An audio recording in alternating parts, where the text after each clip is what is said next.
যে আমাদের একজন ভাই কুমিল্লার তার ছেলে ঢাকার ডিসি হয়েছে, এটা তাকে দেখতে আসে। তা আমার কাছে ভালো লাগলো যে তাহলে কুমিল্লার সাথে তাহলে আমার যে একটা আবেগময় সম্পৃক্ততা, এটার মধ্যে আরেকবার পুনঃপ্রতিষ্ঠিত হলো। এখন দুদকে কাজ করার সময় এখন মনে হচ্ছে এটা বোধহয় আরো একটু বেশি হবে। আমরা রবীন্দ্রনাথ ঠাকুরের একটা বিখ্যাত কবিতার দুটো লাইন একটু শোনাই। চোরেরে ডাকিয়া কানে কানে কহে চৌকিদার, তুই না থাকিলে বন্ধু হইতাম বেকার। এখন আমরা মাঝে মাঝে ভাবি দুদক যদি উঠিয়ে যায়, আমরা এই পথে যারা আছে সবাই তো বেকার হয়ে যাবে। আমরা শেষ পর্যন্ত কিন্তু এই বেকারত্বটাই চাই।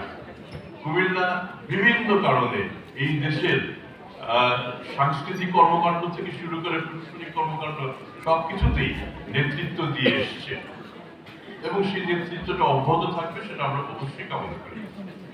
আমাদের সমাজের আজকে যে 5ই আগস্ট ঘটলো কিংবা বিভিন্ন সময় যে আন্দোলন হচ্ছে, এগুলোর মূল কারণটা কি? মূল কারণ হচ্ছে সমাজে এক ধরনের অবিচার আমরা লালন করি এবং আমরা যত ধরনের অবিচার হাত দিয়ে না কেন, প্রত্যেকটা অবিচারের পেছনের যে সিড, যে বীজ, সেটা হচ্ছে দুর্নীতি।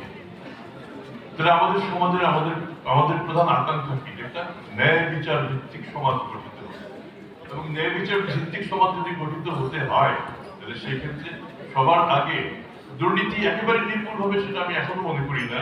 দুর্নীতি সেই পুরনো আমলেও ছিল, হয়তো ভবিষ্যতেও থাকবে, কিন্তু দুর্নীতি আমরা অনেকটাই কমিয়ে নিয়ে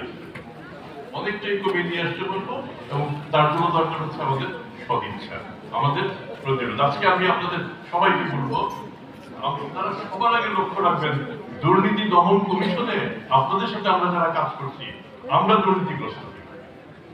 এটা যদি নিশ্চিত করতে পারেন যে না, এই দপ্তরে যারা কাজ করছেন, বিশেষ করে আপনাদের সাথে যারা আছেন, তারা দুর্নীতি করছেন না, তাহলেও মনে করবেন যে বেশ খানিকটা অগ্রগতি হয়েছে।